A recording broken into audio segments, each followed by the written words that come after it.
women who, for whatever reason, didn't want to have a relationship initially, but then maybe came back a year or two later. And then I've gotten them onto it and have listened to them. And it's one of the joys of my life is I've listened to them as they start to scroll through the pictures and hear them go, oh, oh, oh, and feel the emotion that they feel when they realize that this child is doing well. That to me is an ethical adoption because good has now come from that experience. Welcome to the Adoption Roadmap Podcast, your go-to guide through the beautiful, complex, and transformative journey of adoption. I'm Rebecca Gruenspan, a single mom through adoption consultant for over a decade, author of the Adoption Roadmap book, and your trusted guide. In each episode, we dive into real experiences, expert insights, and the raw, honest truths that you will need to navigate your journey. Whether you're just beginning, in the thick of it, or well past placement, you'll find support and community here to help you navigate this unique path with confidence and love.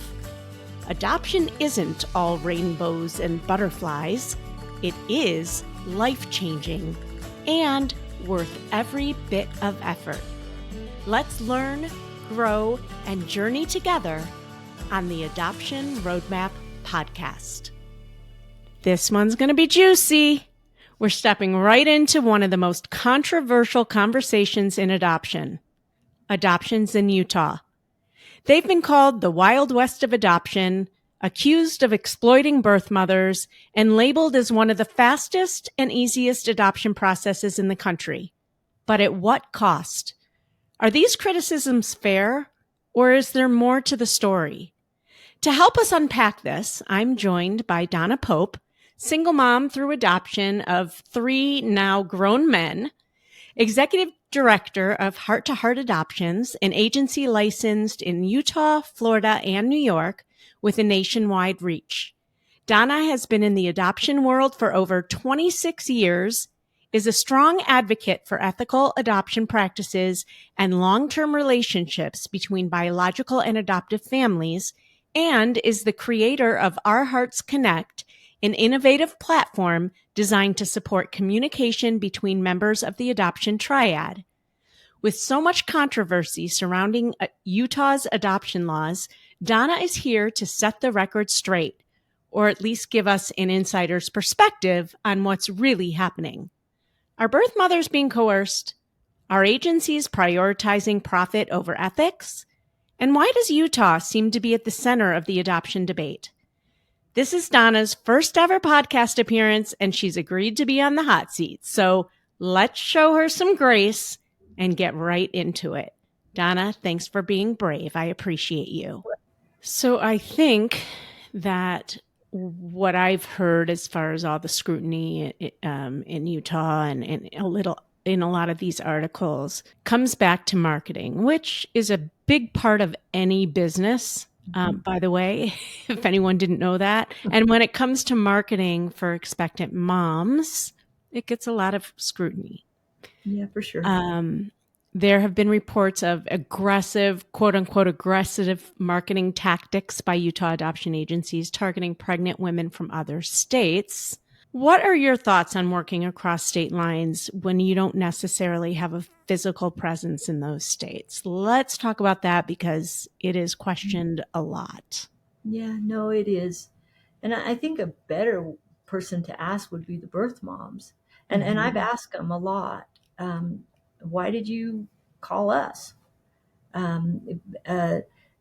Most marketing anymore, when I first started, all marketing was done in yellow pages. Now, and you know, if you wanted to put your ad in somebody's yellow page, you paid them the money and there was a physical thing. That's not the way any marketing is done anymore. Now it's all on the internet. And so you put your website out there, you maybe put ads in Google AdWords, but how do those ads reach people? Well, they reach them because they ask questions like open adoption or need help placing baby for adoption, or give up my baby. They'll type in something that then brings up these ads. And then they can look at them and review them and then decide whether or not to respond to them or call. And so I've asked people, why did you call us? Why didn't you call the agency down the road? And invariably, they will say, because they couldn't provide me what I needed. Well, what did you need that they couldn't provide you? And so then you can kind of explore that. Well, what do birth moms need? Well, they need, first of all, someone to listen to them. They need someone that will hear them and that will help them uh, address the issues that they're struggling with. And so they need good counseling. They need someone that will listen to them, that will hear them, that will see them. Now, does every state have people like that? Well, yeah, I think so, for sure, for sure. And the second thing that they need is they sometimes need financial support. If we're asking a birth mother to grow a baby, I guess you could say, but bring life to this child, we're asking her to give up other things, which may be a job, it may be other opportunities in order for her to bring life to this child. That's a big deal. It's a tough thing to do. So they are almost always in difficult financial situations. Mm-hmm. So having someone who can help them with the finances, the housing, the getting to the doctor, the food. Most birth mothers have other children, helping them with their other children. That takes some financial help. It's not buying her child, it's simply supporting her as she gives life to this child. That's something that she needs. The most important thing, in my opinion, birth mothers need is a good family. Somebody that she can connect with, that she can feel comfortable, that she wants to place her baby for adoption with. Mm-hmm. That sometimes is one of the more challenging things for different states to have. They may not have an abundance of families that she may feel comfortable with. And so a lot of times, one of the things that birth mothers look for is they'll look for families that agencies may have. And they might find a family that they relate to more than another one. And so those three things, someone that can support them and help them, someone that can help them get through this period of time while they have the baby, and then someone that can help them find the family that they feel comfortable placing the child with. Now, I would go further, and that is someone that will continue to support them even after the placement happens, that can help this long-term healthy relationship between them and the adoptive family. Those are services. And are they found everywhere? No, they're not. They're not. But are they found in a lot of places? Oh, for sure. There's a lot of amazing agencies out there that can provide those four levels of services. Should we tell a birth mother that lives in Arkansas, you can't have those services? You can't have them because you're in Arkansas. No, no, we don't do that. And I'm not picking on Arkansas. There's great Mm-hmm. services in Arkansas.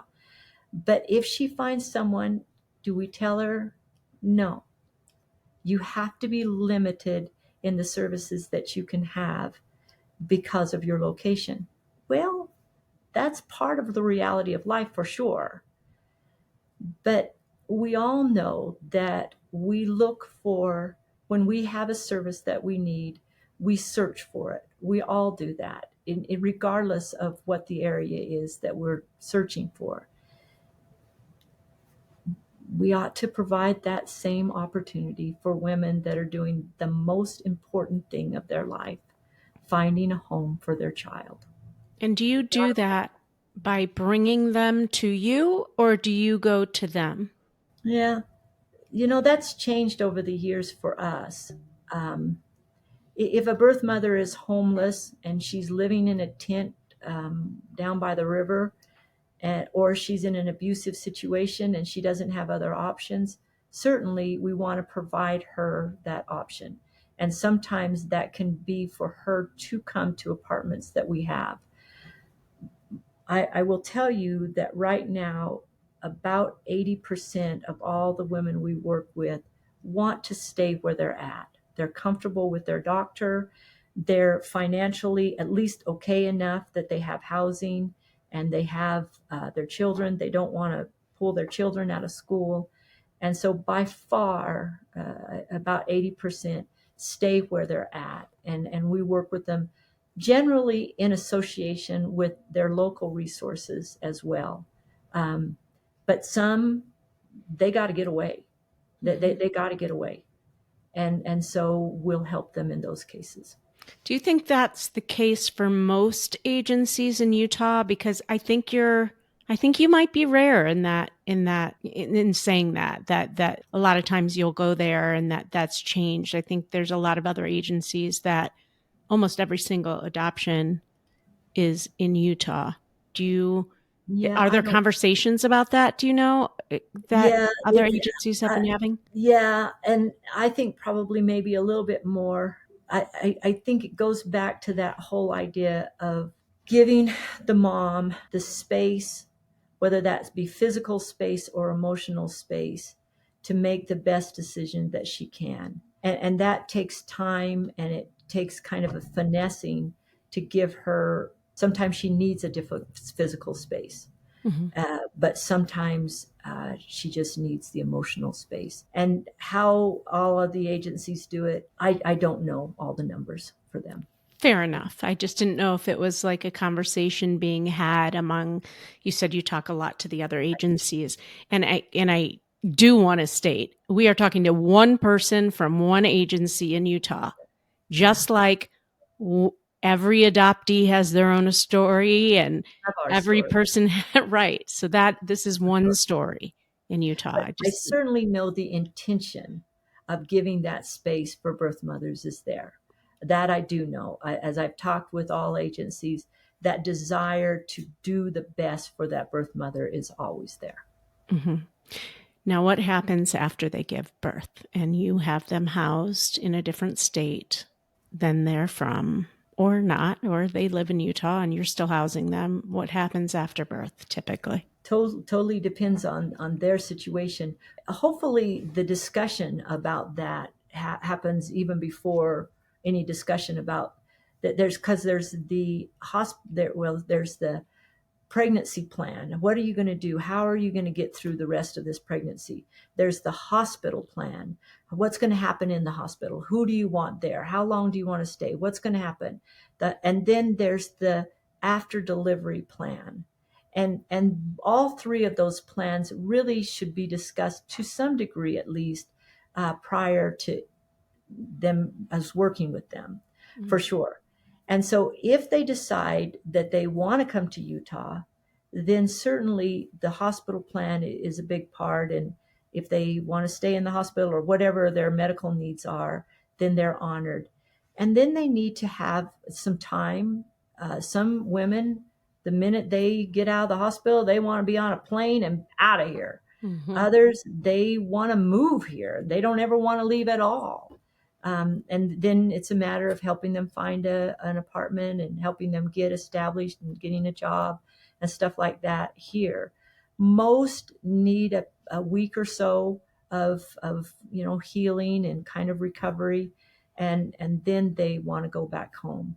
It totally depends on the situation and on the birth mom, but for sure, having that conversation with them even before making any of these decisions is an important thing.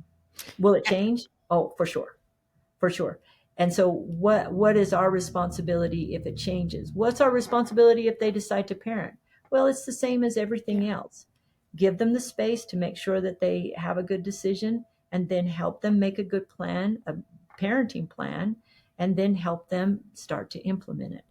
Is that offset the desires of the adoptive family? Well, to a degree, but that's where adoptive families get seasoned and go through frustrations and disappointment.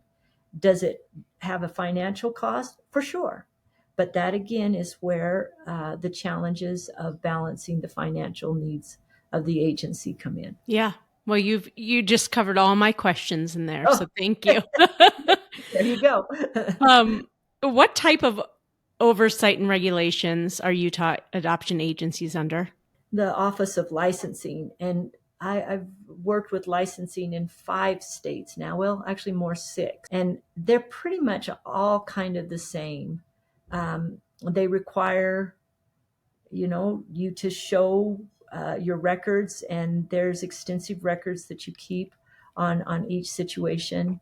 And at any point, if there's a complaint about any aspect of it, then they're responsible to come in and review your records. So each year, not all states are every year, but most states are every year. You have to account for what you've done that year. And if there's any complaints, you have to address those complaints. And how often is I assume when they're looking at all your financials and For sure. all of that, how often do they do that? Every year. Not in all states. In Utah, they do it every year. Mm-hmm. Though I did hear you could ask for them to do it every other year, but we've always done it every year. And they come in, and the things they look at is, like you said, their finances. They look at not every record of every case that you've had, because that would take them forever. But Mm-hmm. they'll go through a number of records, and they'll review and make sure that you're following the pattern that's been set up. Okay. There are 2 sets of laws, and this is pretty much the case with all states. There's the general laws that govern an organization, particularly a not-for-profit organization, and that's a question you're going to ask me in a minute here, but about how does it fit with not-profit. But there's how, so in general organizations, and then there's a set of rules for child placing agencies specifically, and those rules are quite extensive. And in the time I've been doing this, I've watched us go through 3 iterations of those rules as society, trying to be good oversight, has changed those rules, and our responsibility is to follow the rules. But I think even more so, our responsibility is to help make the rules good. And you can help make the rules good both through legislative means, as well as writing the rules in such a way that we do, as you said, ethical adoptions, that we cause no harm as much as possible, and do good adoptions where we align the interests of all the parties as much as possible. Mm-hmm. But that's the societal oversight, which is pretty much the same as all states. Yeah. And thinking, going back for a second about bringing moms into Utah. Mm-hmm. So that financial piece, right? You're balancing offering support to birth moms, and also could it be looked at as a financial incentive, and could that be seen as coercive? You're giving them a flight and housing and groceries and all of this stuff. Could that be seen as a financial coercion? Before we go on, I'm going to take a quick break, but don't go anywhere. We have so much more to cover. Shopping for the right hair and skincare products can be tough, especially for multicultural or transracial families. That's exactly why Kate Shanahan created Sweet Peachtree Marketplace. When Kate and her husband adopted their daughter, she realized that caring for her melanin-rich skin and beautiful curls was essential to raising a confident girl. And as a cancer survivor herself, chemical-free ingredients were a must. She wanted one place with safe, natural products for her whole family, plus education and resources for families like hers. Now you can find it all at Sweet Peachtree Marketplace. Just visit sweetpeachtree.com, and because you're a listener of the Adoption Roadmap podcast, if you use code ROADMAP10, you'll get 10% off your first order. sweetpeachtree.com with the code ROADMAP10 for 10% off your first order. Sweet Peachtree, celebrating every curl, every shade, every family. So that financial piece, right? You're balancing offering support to birth moms, and also could it be looked at as a financial incentive, and could that be seen as coercive? You're giving them a flight and housing and groceries and all of this stuff. Could that be seen as a financial coercion? It could. In all honesty, there's really, with the exception of the flights itself, there's really no difference in the amount of support that's provided if they're staying where they're at or as if they're in Utah. In fact, in many ways, it's far more expensive for them to come to Utah, expensive for the agency for them to come to Utah because of the flights and the housing and things like that. But so from a financial point of view, it's not a good financial thing. From their point of view, do they feel trapped or do they feel, I don't, for us at least, there's really no difference in the level of support. If they have their own apartment in Iowa or someplace else, versus if they come and stay in an apartment in Utah, they still have an apartment. They still have, and if they need help paying for the rent in that apartment, we can help them pay for the rent in that apartment. If they need, in fact, in many ways, it's better for them to stay there because generally they might know how to get food a little cheaper, and maybe they have food stamps there, or maybe they have other Section 8 housing, things like that, that would actually be cheaper for them to stay there. So there's really not a lot of difference whether they come to Utah or stay there in the financial support they receive. Yeah. Okay. Tell me about Hearts Connect. Well, years ago, there's 3 parties in the adoption triad. And again, we're trying to align the interests. And I said 3 as far as the biological parents, the adoptive parents, and the adoptee. But when I say the biological parents, I also want to include grandmas. For those You know who what? are grandmas. Good point. It's both the biological mother, the biological father, and the biological grandparents. All of these people care about this child. So they have a strong interest. Well, initially, adoptive families have what I call the grab and run syndrome. It's a natural emotion. And that's when a mom wants to take her child and go create a nest or a safe place for that child.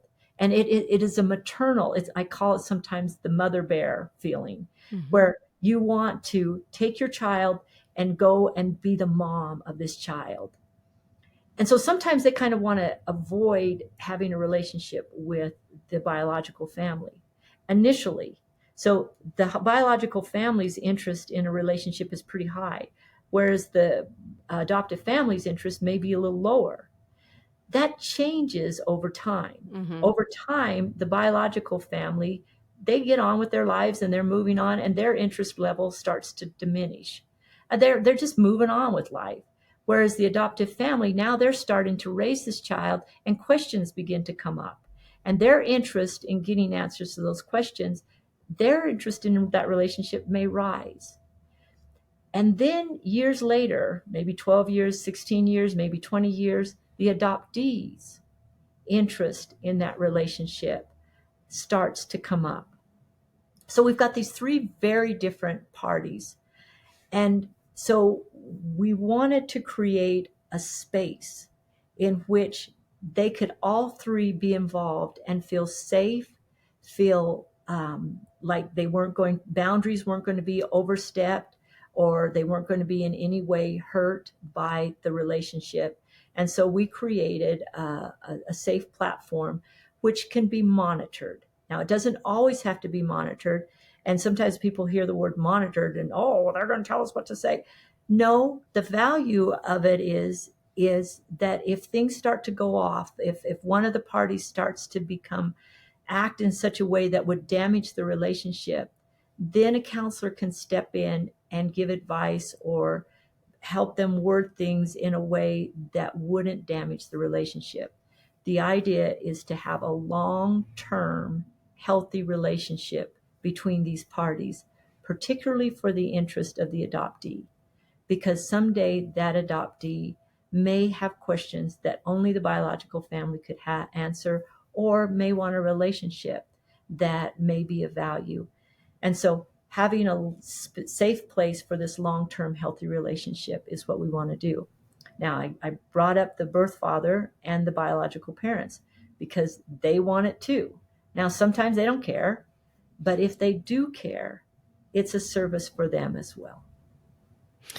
Do you find that at a certain point they take it off the platform? They're absolutely welcome to do that. What we ask for is we ask them to give it 6 months or at least through finalization, because then sometimes the adoptive parent can kind of relax a little bit and they're more open to having a relationship. But we also encourage them that even if they do take it off the platform, that occasionally they post. And the reason for that is because then if a phone gets lost or something happens, you've got this ongoing relationship that the adoptee can look at some point. And our requirement for adoptive families is that they are willing to post. We have no requirements for the biological family. They can come in or they cannot. But the adoptive families have the responsibility to post. And so many times I've gotten on with women who, for whatever reason, didn't want to have a relationship initially, but then maybe came back a year or two later. And then I've gotten them onto it and have listened to them. And it's one of the joys of my life is I've listened to them as they start to scroll through the pictures and hear them go, oh, oh, and feel the emotion that they feel when they realize that this child is doing well. That to me is an ethical adoption because good has now come from that experience. That's so beautiful. At first I was thinking, well, I mean, what a pain in the butt to have this. And I can't, at a certain point, don't you just have a relationship and you can go your own way? But you're absolutely right. I mean, there have been years at a time where my son's birth mom disappeared and then she has come back, but I don't always know if she will, or she came back the first time just by a fluke. She found me on Facebook, which I didn't even know she knew my last name. So that there's that piece, people coming and going and losing phones, like you said. I love the piece. I didn't even think about this, that the adoptee can go back when they're older and kind of flip through the conversations. So you might want to have an offline relationship, but also have this like scrapbook of communication. And the other thing is at the beginning, it's awkward and you might have some problems with setting boundaries, or if somebody asks a question and you're not sure how to deal with it. You were talking about monitoring and not monitoring. Is there a way for a family to say, hey, can you go in and listen to this? I need some advice. Oh, they do all the time. They do all the time. And it gives a sense of stability to the biological family, no matter who it is. And even if they wish it was more, if they know that every month or every quarter, this family's going to post, and then they can kind of let it be. And then later on come back, and it creates a stability for them that maybe they don't otherwise have in their life. And that's super important. Now, sometimes they don't need to be monitored. They're just fine. But if they ever want to, then that stability becomes an important part for them. Can they ask you to stop monitoring? Oh yeah, for sure. For sure. And we'll talk with them about it, and we'll say, okay, no, you don't. And sometimes both parties will say, we don't want to be monitored because we don't want someone over our shoulder. Okay, that's fine. But then they might want to come back and say, can you help us here with this? I could see it. And is it just, can they do calls over it too? Like video chats? Yeah, for sure. Cool. And we do Zoom calls all the time. And sometimes they'll say, hey, I want to do a Zoom call, and they'll kind of coordinate. And then they may or may not want us to be involved. We certainly, you can tell there's some situations where, nah, I don't think you should do this on your own. Whereas other times, you guys will be fine. You'll be fine. Okay, I'm thoroughly impressed that, what do you have? Your master's in social work, right? Yeah. Mm-hmm. Your master's in social work who works in adoption went ahead and created a software company. Yeah. Since when are we all so techie, Well, it's been a challenge. And my master's not in social work, it's in counseling. Counseling, so, right. Yeah. I knew you were, yeah. They are different. Right. No, I didn't intend for it to be a tech company. I just intended for us to have a place where it was safe. And people can go on and they can create a Facebook account, and oftentimes we'll do that. And many times those work out just fine. But there's other times when they maybe don't work out as good. So this is just the standard that we have set and encourage people, and then variations off of it certainly are welcome. So can anybody use it, or any individual who has adopted can choose to use it? Not just adopted. I really want to get this into the foster care. Oh, yeah. I really, because when I think about a child being taken from his or her home and put in a foster home, and that child being 3, 4, whatever, trauma. And so if you could set it up so that then the biological mom could get on and put in the group, and then the case manager could be in the group too. I was going to say there needs to be some regulations, probably. Yeah. And you could have a case manager in there that could help monitor it and modulate the communication. What a blessing that would be for both of those parties. And then over the long term, foster care, foster families, even having relationships with adoptive families and with biological families, you could have a group where all parts of it, again, watching out for the best interest of that child. Yeah, so interesting. And I know agencies can implement this too, for sure, right, and have it for their family. So how would somebody find out more about this? Yeah, they can text me. They could text you and you could forward it on to me, or they can email me. Please just email Donna. Yeah. Email me and we'll walk you through a demonstration. Sometimes when you start a new platform like this, it feels a little overwhelming. And I've become more and more aware of that because I'm trying to do podcast. And sometimes you think it's simple, but it's not as simple as you think it is. No. We would probably want to help you get on it. There's no cost to get set up. We want people to start to use it. Our goal is not to make a ton of money on it. Over time, there would probably need to be a cost for your families or your clients that you could build into your fees to help with monitoring and to help with the platform itself. Wow. So we'll have that link in the show notes. So it's just to you directly? Yeah, they can do that. Or they can just simply go on to ourheartsconnect.com. Okay, so ourheartsconnect.com, and there'll be a thing that says sign up or request a demo, and then we'll get an email and we can help with that. Awesome. What do you wish people understood about adoptions in Utah that maybe they don't? Maybe they have a total, they're believing, everything they read or everything on social media. What message do you want to send to those people? Yeah, that's a good question. I've said it several times. Utah's really not that different from anywhere else. I think years ago, we wanted Utah to be kind of a safe harbor. And this is where maybe some of the misunderstandings. We wanted it to be a safe harbor, a place where adoptions could happen and that they would be safe. But I don't know that that's any different from any other state. That we do lots of Florida adoptions, and we want that to be a safe place for adoptive families to come, for birth mothers to come. And again, I go back to this idea of a space. The agency itself should be a place for adoptive families to come and feel honored and cared about and respected, and their finances, their resources protected as much as possible. The birth mother needs to be able to come to a safe place where her story can be heard, where she can be seen, where she can be cared about and respected.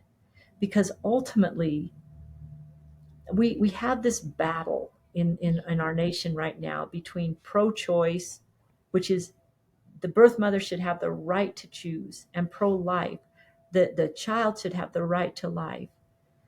And absolutely both of those things are good. They're good. Adoption is an amazing blend of pro-choice and pro-life. Ooh, now she's getting political, I folks. am getting political and I can't help it because it is a blend of the two of them, but there's a cost. And that cost is primarily on the birth mom. She's the one that's carrying the child. She's the one that has to go through the delivery.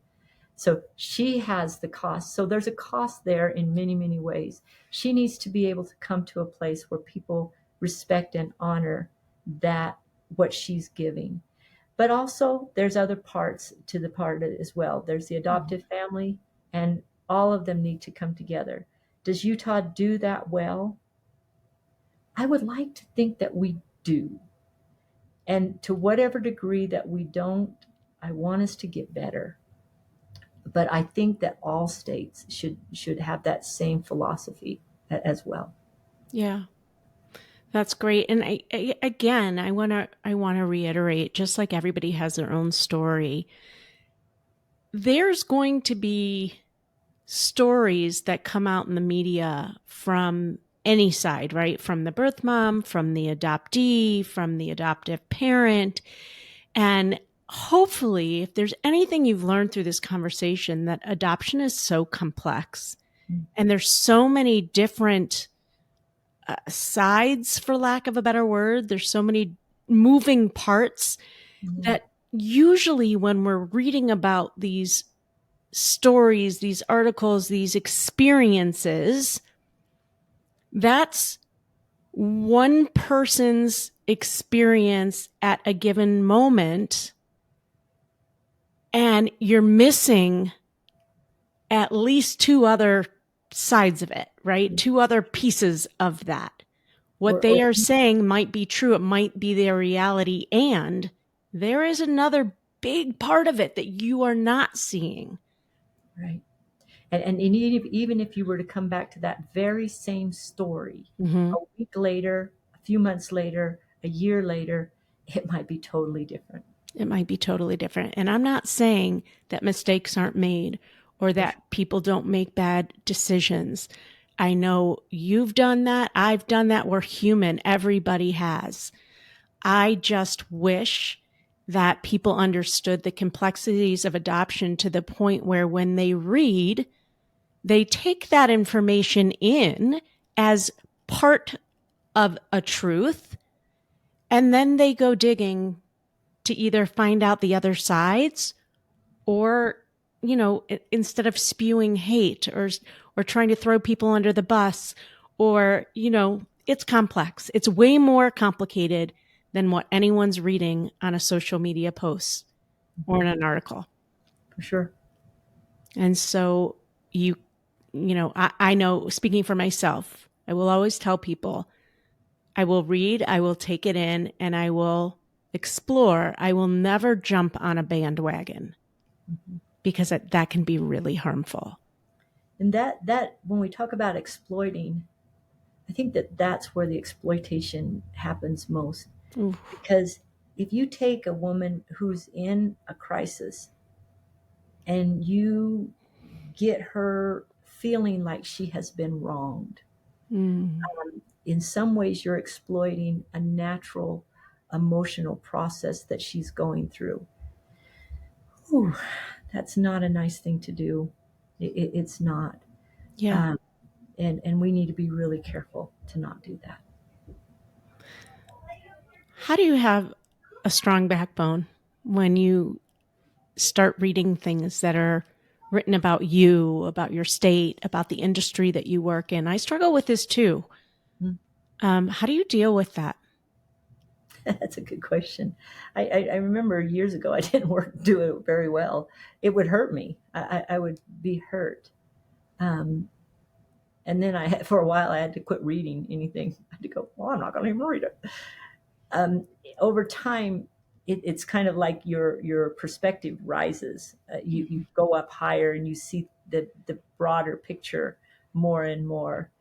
And that broader picture encompasses both in people, a broader picture of people, but also a broader picture of time. So space and time and people, meaning you know that you catch anybody at any particular point in time, you're going to hear one story. Mm-hmm. Whereas over time, their story will change. And that's just a natural part. We talked about the emotional stages of grief.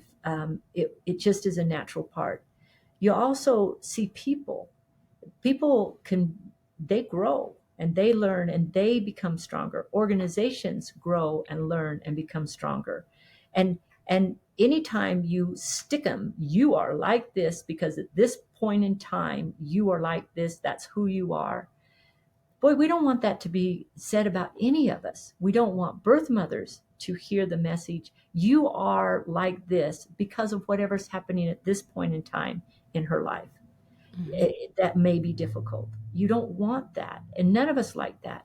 So if when we have a brighter perspective over time and over the growth process that any of us can make, as well as over the multifaceted parts of this industry, Mm-hmm. there is no industry I can even imagine that is more fraught with potential judgments. Yeah. For a woman to place her child for adoption, whew, lots of judgment comes in that. And if there's any industry and any people looking at an industry that should feel compassion and kindness towards the process, it should be this industry. Now, for people to come in, I don't want anyone to be exploited. And I don't want agencies to exploit it. And I don't want news organizations to exploit anybody and uh, become judgmental of the challenges. Because again, we're talking about multi-interests, the interest of the child, the interest of the adoptive families, the Mm-hmm. interest of the birth mother, the interest of the birth father, the interest of the agency in general, the interest of the state. There are many people with many different types of interests. And sometimes they're in conflict and sometimes they're aligned. And where possible, we do adoption service a disservice if we disalign those interests or we start picking them apart. But when we try to bring them in harmony, um, good things are able to happen. Amen. A to the men, Donna Pope. The Thank you men. so much. You've given us so many golden nuggets. Before I let you go, I'm doing a quick fire round. Okay. First is a shout out. I want you to shout out either a person or an organization that has influenced your adoption journey personally or the work that you're doing in adoption. Yeah. Well, I would shout out to some of the agencies that are getting picked on right now. I I have learned so much from other agencies that are in Utah, um, and I could Act of Love, which has been blasted sometimes, has taught me so much about how to be kind. So I would shout out. I would shout out, and Rebecca, you are one of them, to the consultants Mm. that work with our families. We were talking about this morning, that I wished we had more time to work with adoptive families. And certainly we want to listen to them and talk with them and hear their stories.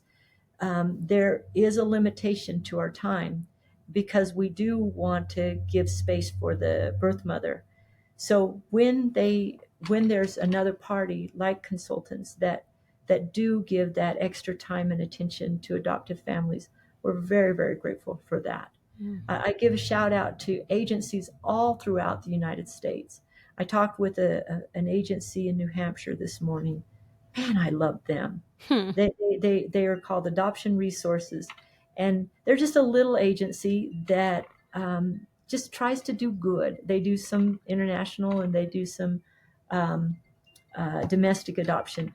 I love the people that we get to work with throughout the United States. So a shout out to them as well. I love it. What's one piece of advice you would like to share with adoptive parents or hopeful adoptive parents?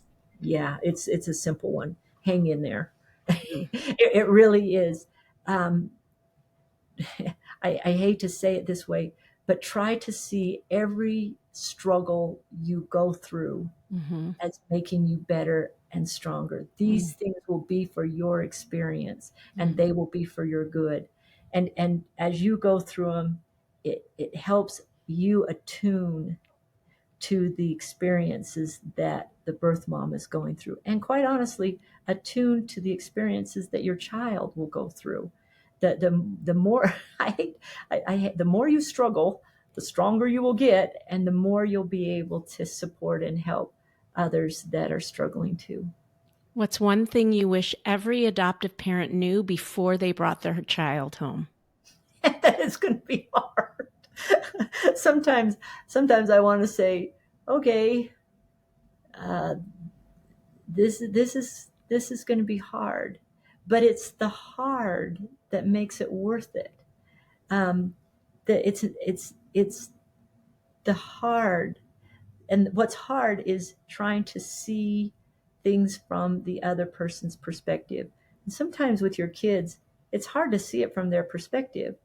But when you struggle with that and do, it enlarges your soul. I had an adoptive family ask me one time, what should we do? They were struggling with the issue of transracial adoption. They were a Caucasian family considering adopting an African American. And they said, should we do it? And I said, depends. Are you happy with your life now? And they said, well, I said, because I can promise you this, your life will change. And if you don't want your life to change, then don't do this, because your life will change. And it will change in the following ways. There will be some negative parts about it, but even the negative parts will be positive if you see them that way. Your mind, your heart, your soul will expand because you now will love someone who looks different than you. Now, that is the case for every adoptive parent, whether it's interracial or not. You now will love with all your heart someone different than you. And that learning to love someone so different than you changes you and makes you a far better person. But it's hard. Describe adoption in 3 words. 3 words. It's all about love. And that is the word. Because if it's not about love, if it's about selfishness in any way, then it tints it. So I'm just going to go with love. I'm just going to stick with love. Okay. Adoption is not just a destination. It's a journey filled with love, resilience, and growth. Wherever you are on this roadmap, trust in your path, stay open to learning, and always lead with your heart. You already have everything you need to create a beautiful story for your family. And when the road takes unexpected detours, I'm here to help you navigate every turn along the adoption roadmap. Thank you so much, Donna. Thank you. Well, I hope you enjoyed that episode of the Adoption Roadmap podcast. If you did, I have a few favors to ask of you. First, please hit subscribe so you never miss an episode. And while you're at it, I'd love to hear your takeaways. Please write a review and let me know what you liked. And if you have a question or a suggestion on what you'd like to hear, I'd love to hear that too. Please shoot me an email at support at rgadoptionconsulting.com and let me know what you'd like to hear about. And if you have a question, I may just answer it online. Thanks again for listening. Tune in every Wednesday and Friday morning for a brand new episode of the Adoption Roadmap podcast. Until next time, bye-bye.